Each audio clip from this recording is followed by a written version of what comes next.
So hello again, everyone. Thank you for being here. I'm very excited to announce today's speaker, who is Jiawei Sophia Fu. And Jiawei Sophia Fu got her PhD at Northwestern University. She's an assistant professor at the School of Communication and Information at Rutgers University. And her research interests revolve around social networks, digital technology, organizational communication, and social innovation. She's dedicated to applying mixed methods to answering one question: how can organizations more effectively tackle grand societal changes? So with that, I'm very excited for Sophia's presentation, and I'm handing it over to you. Thank you. Thank you, Dr. Alice Schwartz, for your generous introductions. So my name is Jiawei Sophia Fu. I'm an assistant professor at the School of Communication and Information at Rutgers. It's a pleasure today to speak and present my research today about social innovation and social and interorganizational networks. I'm really excited to be here today, and to present something that really speaks to my heart. And just as a fun fact, the last time that I know women in network science was pre-pandemic. That was probably the last academic conference that I attended. It was Sunbelt in Montreal, and there was a mixed mingle event at the Sunbelt conference. My research program in general focuses on innovation in the context of global social impact organizing. So numerous research over the past several decades have found that innovative organizations typically generate better organizational and societal results, and that organizations that are more innovative outperform comparative ones. However, research also indicates that organizations generally struggle to create or adopt innovations. So my research is driven by one overarching research question: how can organizations more effectively tackle grand societal challenges through organizational and social innovation? My research in organizational innovation is grounded in the recombination perspective in organizational and management literatures, which posits that innovation is the outcome of recombination. All the processes of blending diverse, unique, non-repetitive information from different sectors, knowledge domains, and expertise areas for recombination and blending into new ideas. I specifically focus on the influence of social and inter-organizational networks as the sources of diverse information for organizations. I argue that social networks can allow organizations to obtain unique information and actively search for potential innovations from these different knowledge domains for recombinative innovation. Okay, so the two research studies that I am presenting today seeks to enrich our understanding of the network factors in organizational innovation, focusing on how diverse interorganizational networks may facilitate or inhibit the creation of social innovations. Okay, so before introducing my theoretical framework for the two studies that I'm presenting today, I want to make sure that we are on the same page about the importance of social innovations and also what social innovations mean. So first, the context of grand societal challenges. Okay, so grand societal challenges are urgent, complex, and intractable. For instance, compelling evidence shows most global warming occurred in the past 40 years, resulting in record high natural disasters and significant loss in biodiversity. And environmental justice is also social justice. And sadly, rapid climate change has increased the global social and economic disparities, and as it hits harder on more vulnerable groups. And in this context, social innovation is considered as a key driver of human economic and societal development. Recent examples of social innovations include microfinance models, crowdfunding, cross-sourcing, and fair trade products. And social innovation to address climate change may include carbon calculator apps to track individual emissions, plant-based food such as Beyond Burger that we see in many grocery stores today. And social innovations are even more critical in contexts where institutional infrastructure is weak or absent to address social issues such as gender inequities. And social, educational, and public health disparities magnified by the COVID-19 pandemic have raised the stakes in efforts to reimagine how social innovations might meet increasing societal challenges. Okay, so this slide is mainly about what social innovations are and why is social innovation important. Okay, so the first study that I am presenting today focuses on the adoption of health innovations in an interorganizational system in India, and a study building on this study and extending study one. Study two focuses on the antecedents or drivers to organizational innovation among social entrepreneur organizations in the United States. So these two studies are related and similar and build on each other.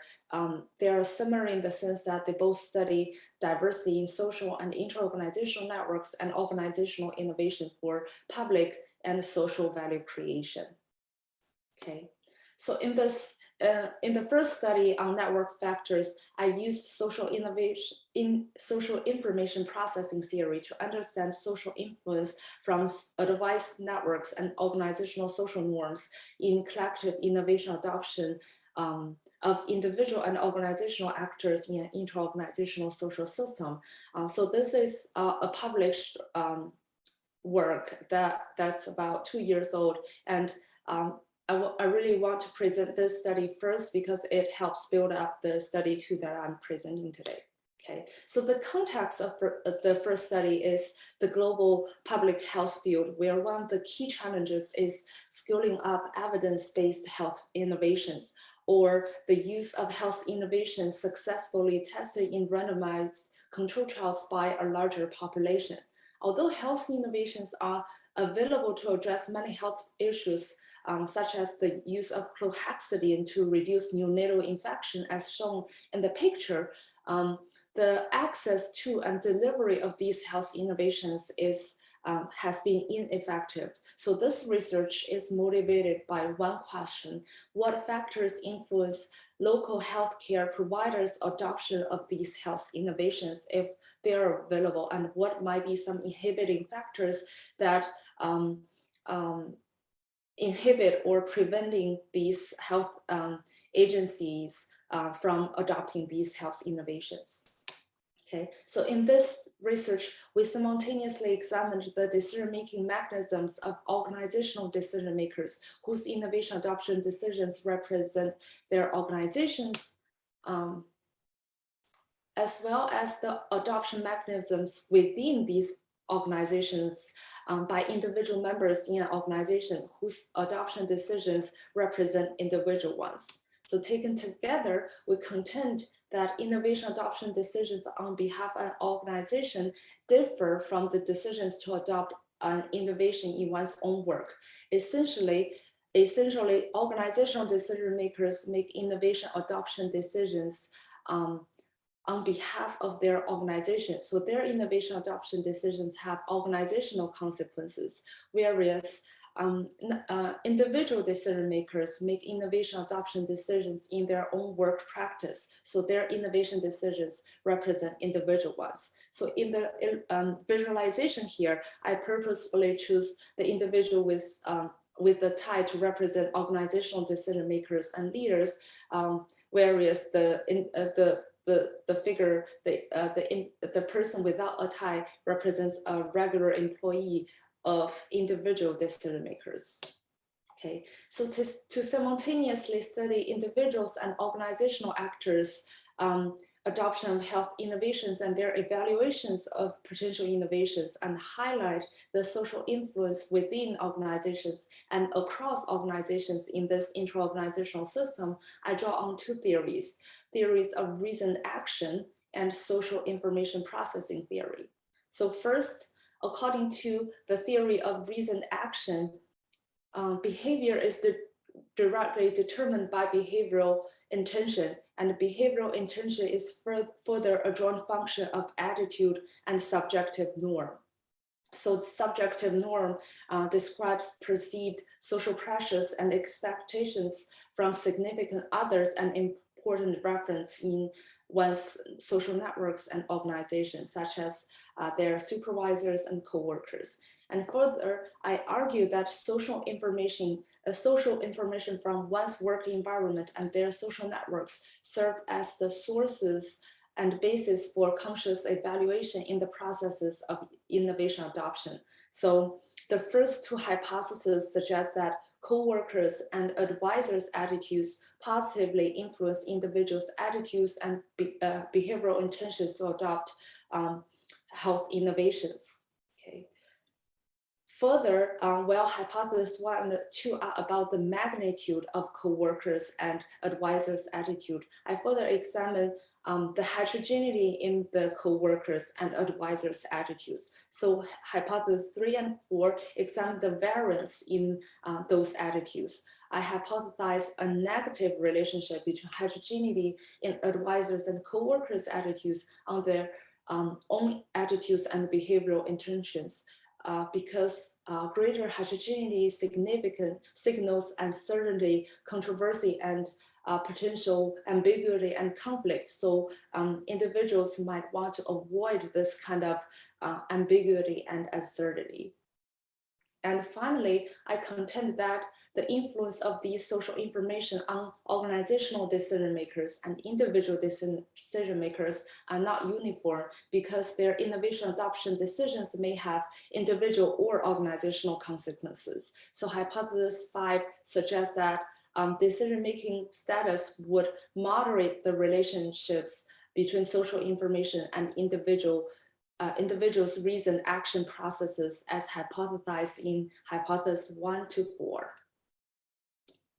And now let me transition to the method part of study 1. So we examined health innovations to reduce neonatal and maternity mortality rate that are new to the local context in Bihar, India, because India accounts for more than a quarter of the world's neonatal deaths, and the state of Bihar has historically the highest neonatal mortality rate and the highest total fertility rate for all women of childbearing age.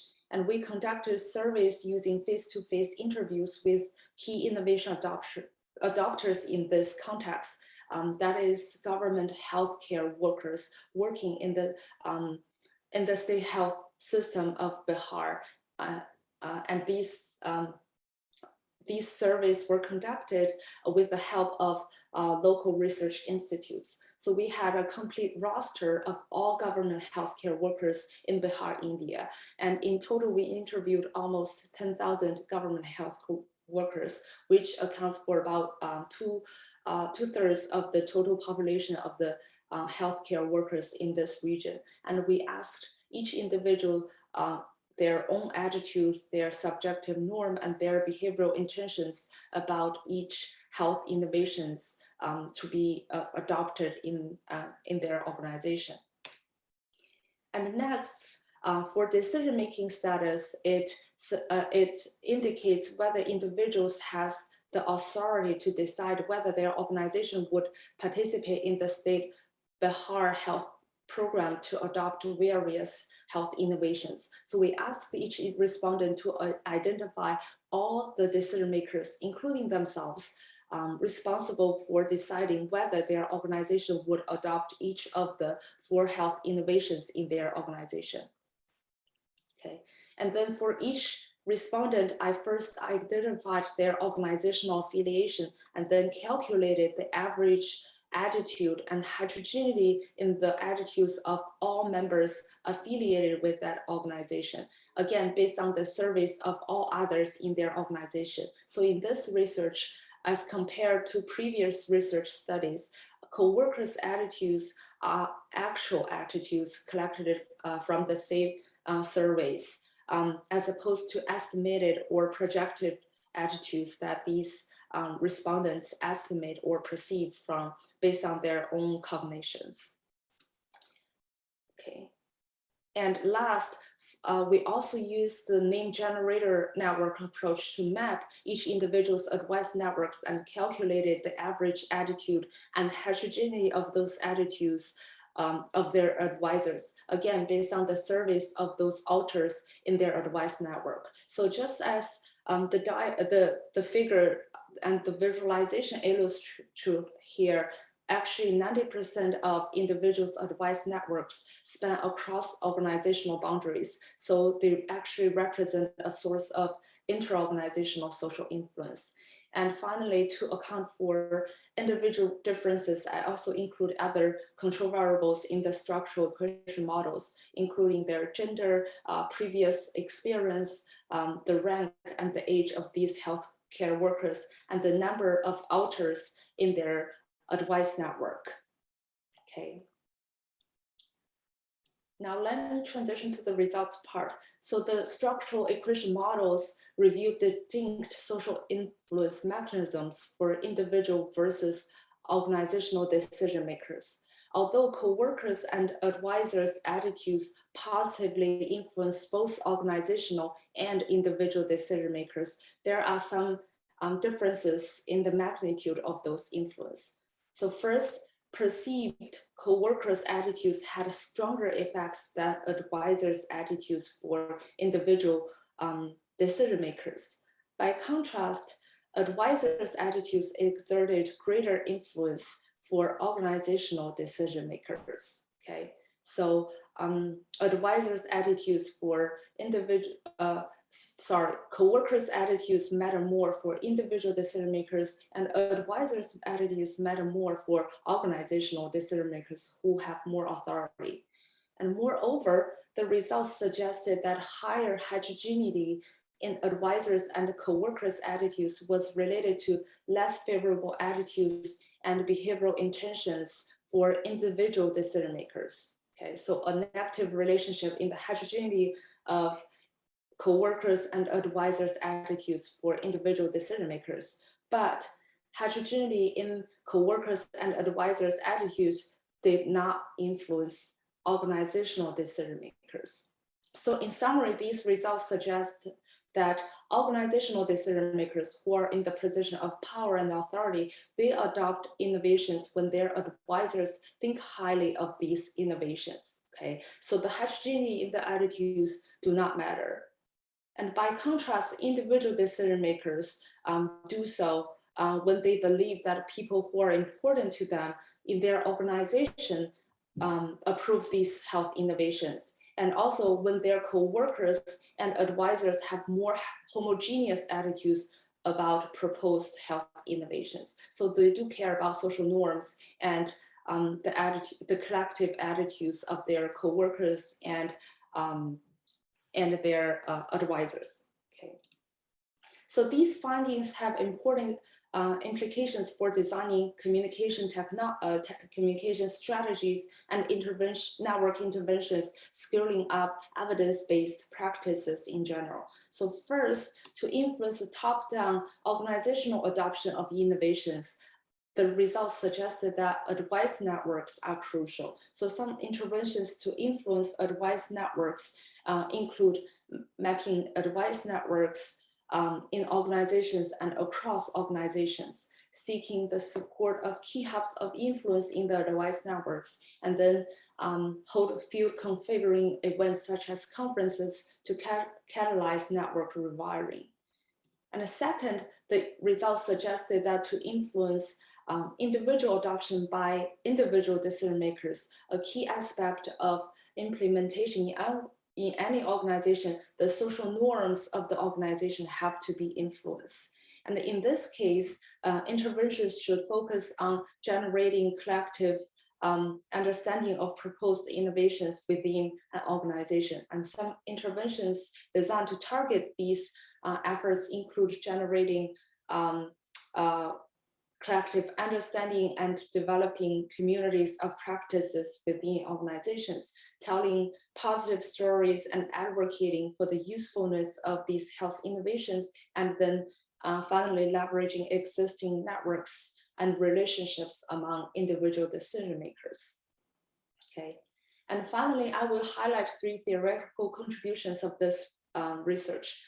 First, in contrast to previous research that focuses on either individuals or organizations' innovation adoption, this research examines the innovation adoption of individuals and organization in an interorganizational system.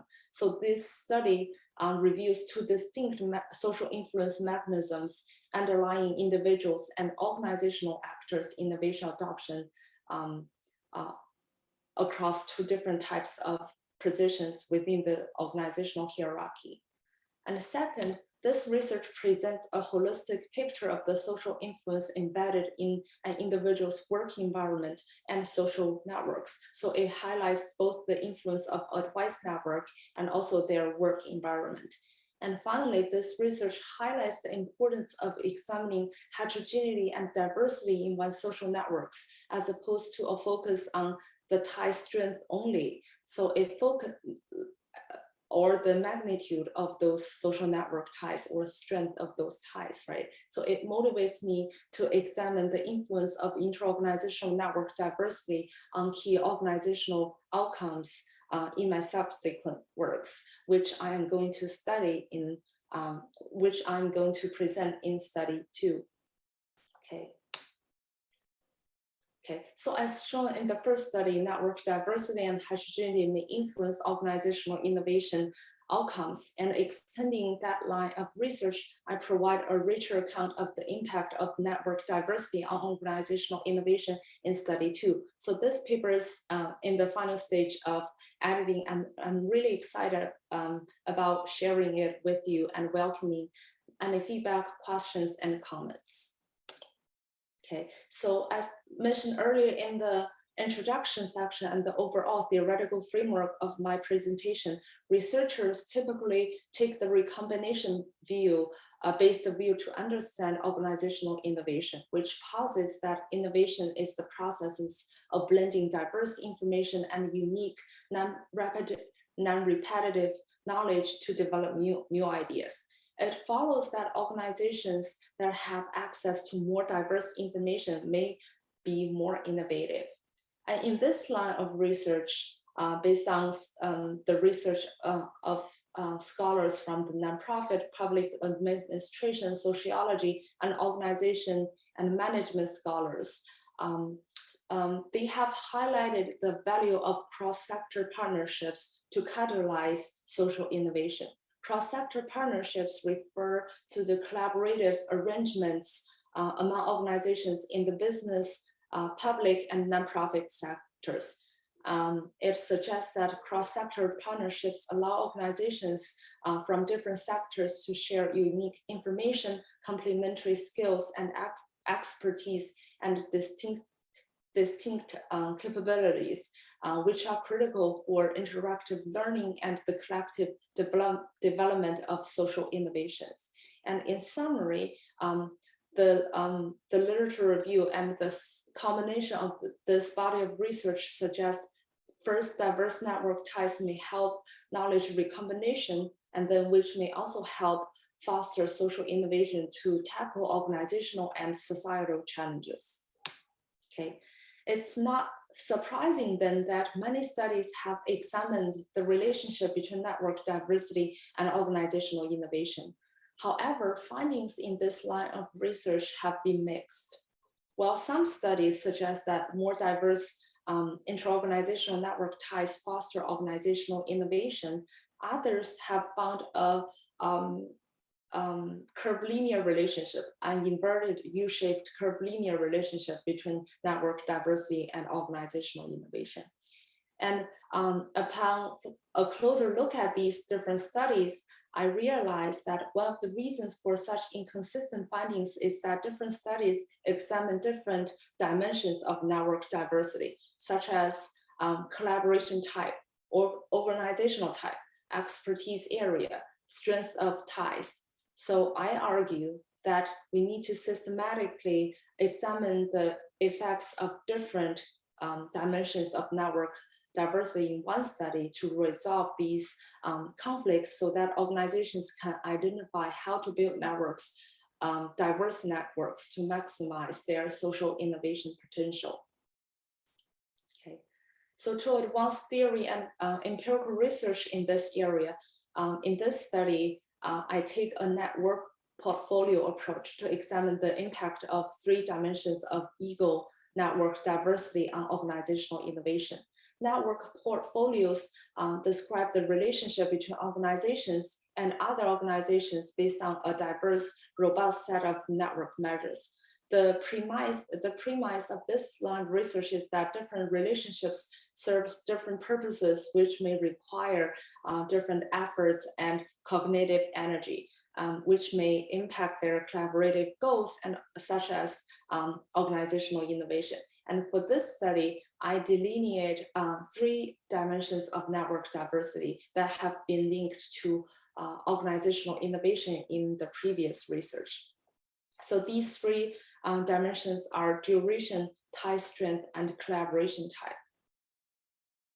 First, duration diversity refers to the variation in the length of relationships in a focal organization's network portfolio. So greater diversity entails partnering with a mix of old and new partners simultaneously. And tie strength diversity describes the strength of relationships between the organization and their partners, which can be defined as either weak or strong ties. So diversity in this context means a mix of strong and weak ties. And finally, collaboration type diversity refers to the integration of multiplex relationships in one's ego network portfolio, which may involve varied activities and nature of practices and purposes in a focal organization's network portfolio.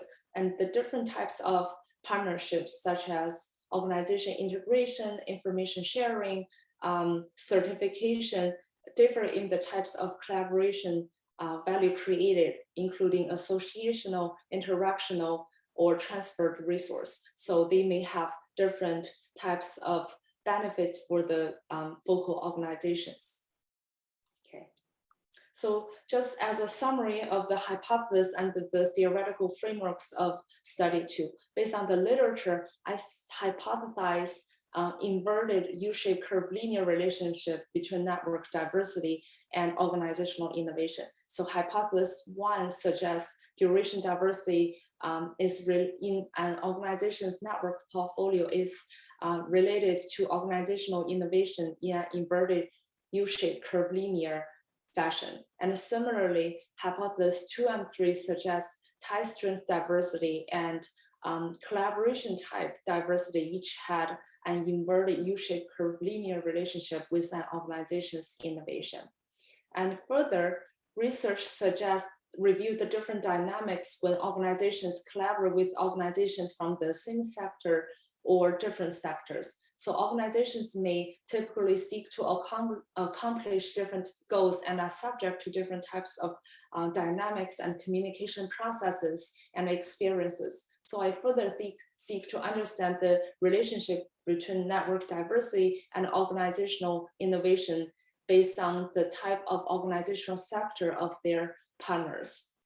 So I ask the question of how do the hypothesized relationships in hypothesis 1 through 3 vary based on the partner author, whether it is a nonprofit business or government agency. Okay, so now let me transition to the method part of study 2. So I conducted surveys with a diverse representation of social ventures in the United States, including early stage nonprofits, social enterprises, and certified benefit corporations. And for duration diversity, I asked participants the length of each partnership they had on a scale of 1 through 5. I then calculated the standard deviation in those relationships as a proxy of duration diversity.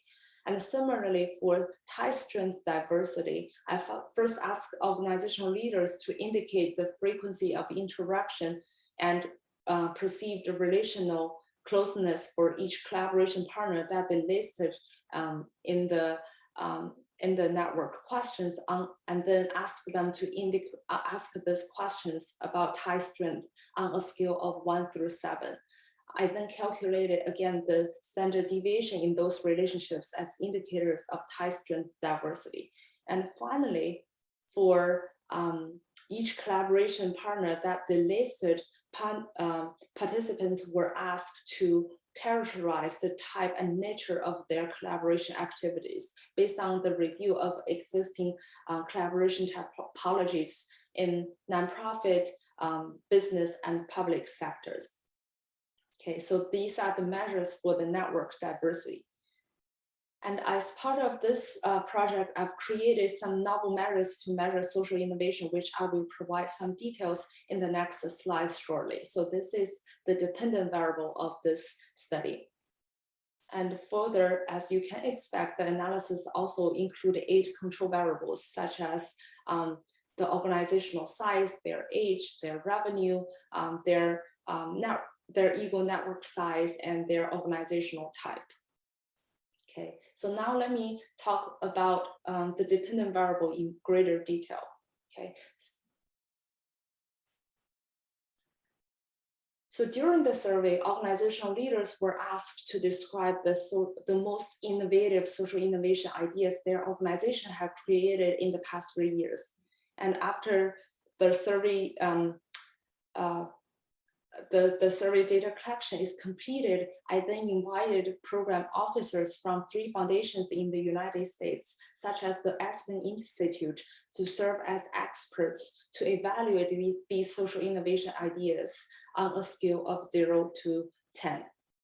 Okay, so when asked to evaluate the novelty of these social innovation ideas, the 3 program officers were asked to consider if this idea is significantly different from existing approaches to addressing certain social problems in a particular domain.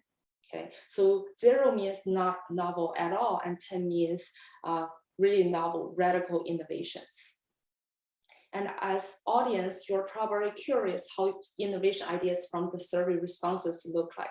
So here are 2 social innovation ideas from my data.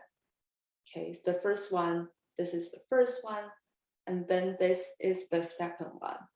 Okay, so pretend that you are a social impact investor or a program officer at a foundation. How would you rate the novelty of each idea on a scale of 0 to 10? You can feel free to submit your ideas via the chat function if you want. Okay, the first idea in summary is about reclaiming iron oxide from pollutants and then reuse and recycle them for as art materials in and to be used in underserved school districts for educational purposes. And for the second one, it's about a smartphone and web-based food rescue app that can help improve and optimize the efficiency for food deliveries for people who need more food. Okay, so these 2 ideas actually received the highest novelty scores among all social innovation ideas. They also received the fairly high quality scores. So I hope there's some agreement with you and with the program officers' evaluations that these are novel ideas. Okay, so now let me transition to the results part of this research. Just as a reminder, hypothesis 1 suggests that duration diversity in an organization's ego network portfolio would have an inverted U-shaped curve linear relationship with organizational innovation. So this hypothesis was partially supported. The findings suggest that organizations with a moderate level of duration diversity with nonprofit partners are more innovative than organizations that had too little or too much diversity in the length of relationships with their nonprofit partners.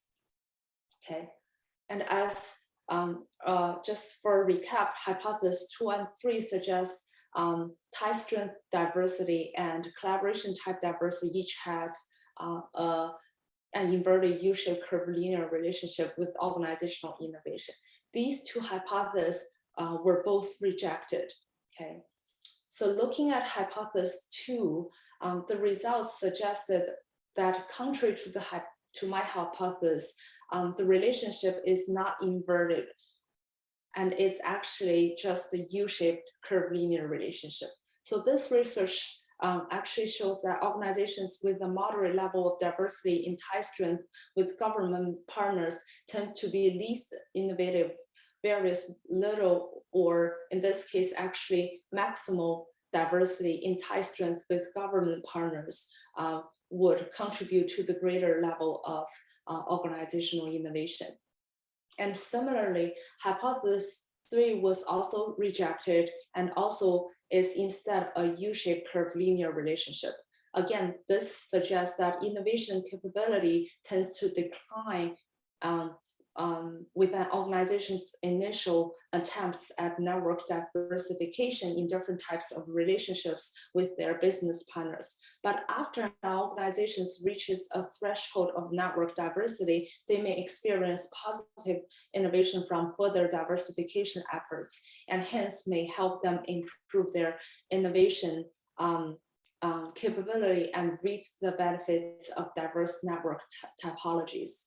So in combination, hypothesis 2 and 3 suggest the cost of initial diversification efforts to diversify the tie strength of their relationships, and also the collaboration type and nature of those activities in an organization's cross-sector partnerships with business and government partners. Okay, due to time constraint, I won't go through the technical details in this slide, but basically I conducted additional robustness check and sensitivity tests, but these additional tests and sensitivity analysis ruled out alternative explanations.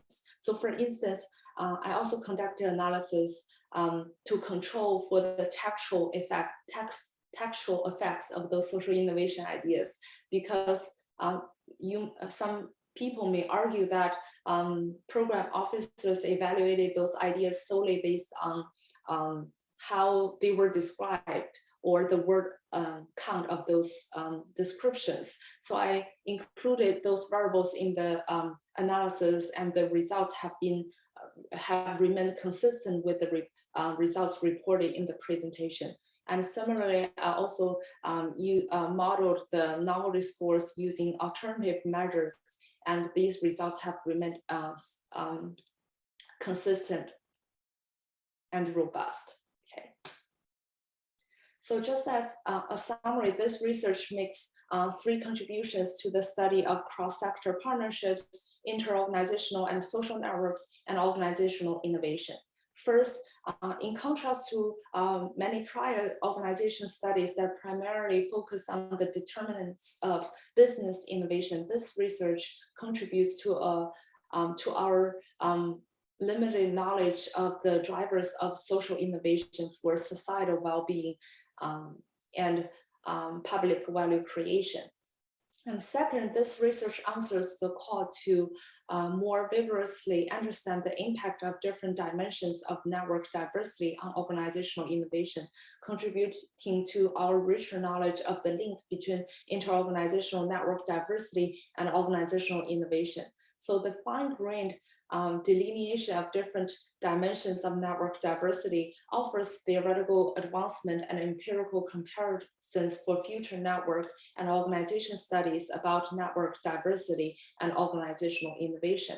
So future research may not necessarily examine organizational innovation and interorganizational network diversity, but they may examine, for instance, intergroup or interpersonal relationships and individual creativity and team innovation. And finally, the findings in this research also review the conditions under which cross-sector partnerships may produce innovation outcomes and social valuation creation for organizations. So these findings contribute to a more nuanced understanding of how sector and network factors jointly shape organizational innovation outcomes. Okay, so in the practical sense, this research has important implications for social entrepreneurs, organizational leaders, and network managers to strategically develop network portfolios to improve innovation outcomes.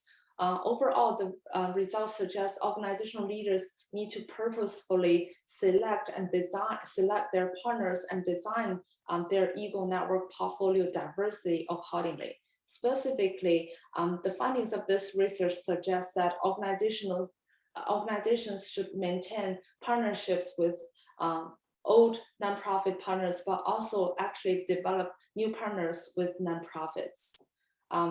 Similarly, they may need to have a mix of close friends and very distant arm's length contacts with government agencies. And finally, they need to create different types of relationships with their business partners to leverage the benefits of differential type content and collaboration activities and goals. But again, there are costs in the initial diversification efforts to improve tie strength and collaboration type diversity. So organizational leaders need to keep this in mind and keep investing in the diversification efforts. And this research, of course, provides some directions for future research. And due to time constraint, I will only highlight three opportunities for future research today. First, the expert rating on the novelty of social innovation ideas shed light on how institutional founders may perceive social innovations and what aspects of innovation they value to inform practice. This ensures that the findings of this research are not divorced from reality and that they can be translated directly into industry insight. However, the social innovations are only evaluated by program officers. So future research may integrate the feedback and evaluations from diverse stakeholders, such as peer social ventures, their clients and beneficiaries, community leaders, and academic researchers to offer fuller understanding of an organization's social innovation. And second, this research examined the novelty of social innovation ideas. As organizational innovation is multidimensional, future research may characterize other dimensions of innovation, such as the form, magnitude, type, and complexity to gain a fuller understanding of the drivers of organizational and social innovation. And finally, this research focused on three dimensions of network portfolio diversity in duration type, strength, and collaboration type. Future research may incorporate other dimensions of their ego network diversity, such as their partner identity, ideology, and social mission, the geography location of their partners in one's ego network portfolio, and organizational type and size. So this can help improve and lead to a more systematic examination of the influence of network diversity and the implications of diverse interorganizational networks for organizational innovation. Okay, thank you very much. This is the end of my presentation, and please feel free to let me know and reach out if you have any questions. Thank you, Sophia. Thank you. This was excellent. We have a bit of time for questions. As usual, if you want to ask a question, you can either do that via the chat or you can raise your hand. I'm going to pull up the participant screen to see if and when people raise their hands. And also, as usual, I'm just going to warm up the crowd by starting out with a question. And so my question, so there's two things. One thing is that for me, coming from mathematics, this is quite interesting to see what happens in a very, for me, relatively removed part of network research.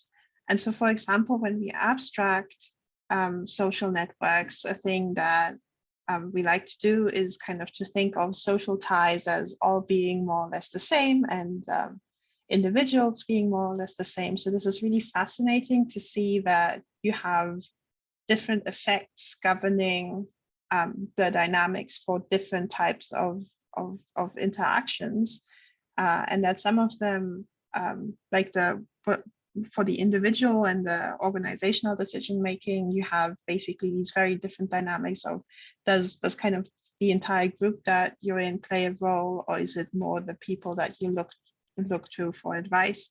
So I think that's really interesting and offers some motivation for doing some changes to some of the models that we usually study. So thank you for that.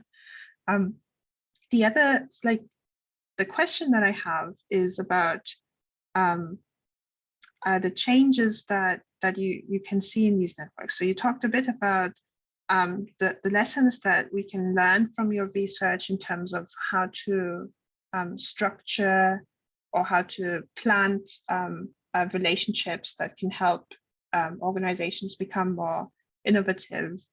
I was wondering whether there is research in terms of that you actually see that happening in organizations, perhaps independently of you advising them to. So like if you observe organizations over time, how do they change? And is that according to with what you would advise based on your research?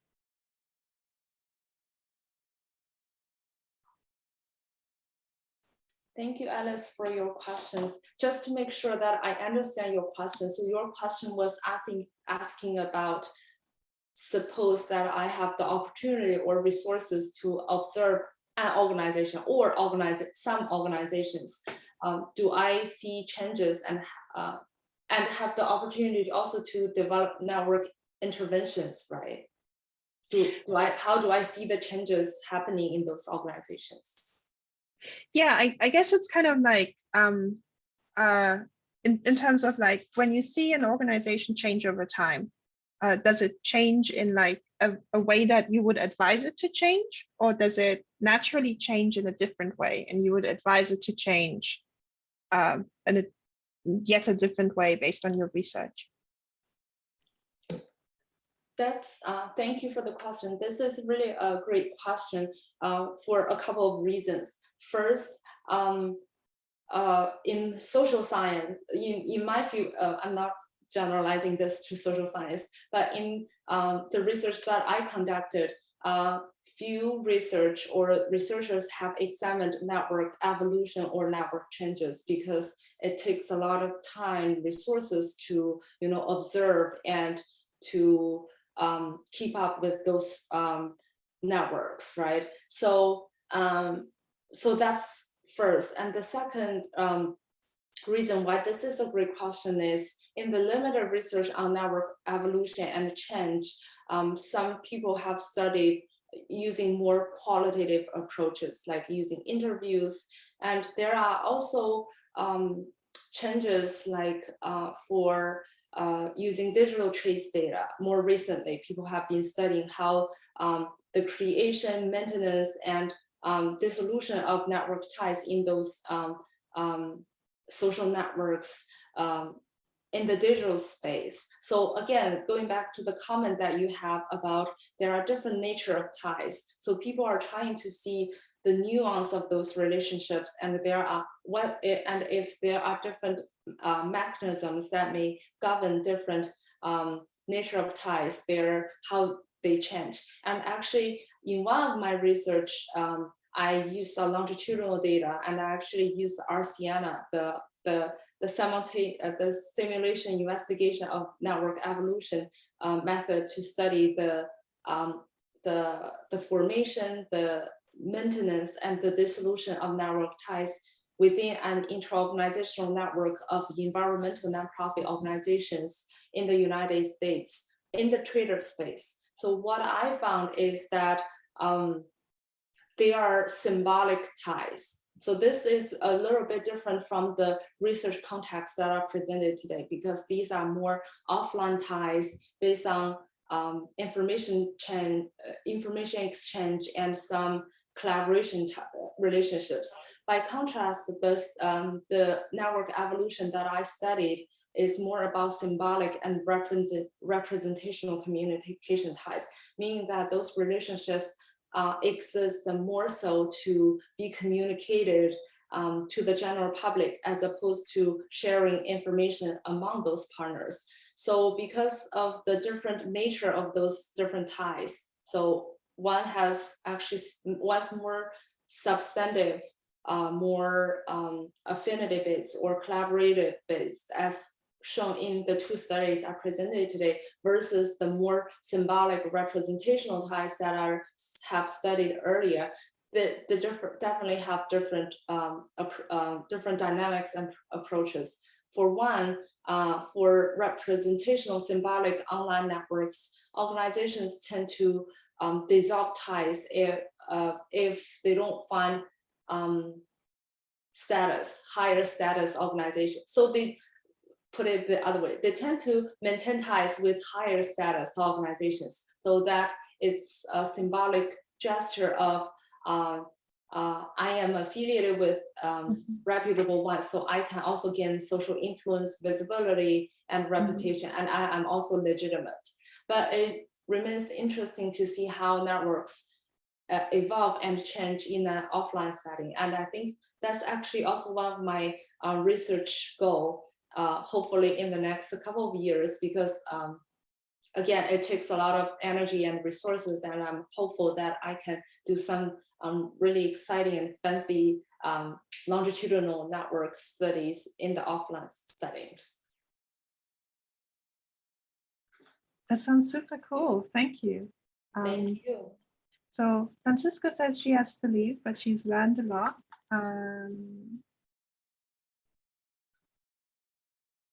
So let me just check the chat. So if there's no other questions, then I would like to thank Sophia again for being here today and giving us an excellent send-off for the summer holidays. This was the last Women in Network Science seminar for the quarter, and we're going to take a summer break. So stay tuned for some emails over the summer with announcement of the fall program, and there'll also be Women in Network Science stuff happening at various conferences this summer, so we'll keep you updated on that. And with that, thanks again to Sophia, and thank you everyone for being here today. I hope you have a great summer. Thank you, everyone. Bye.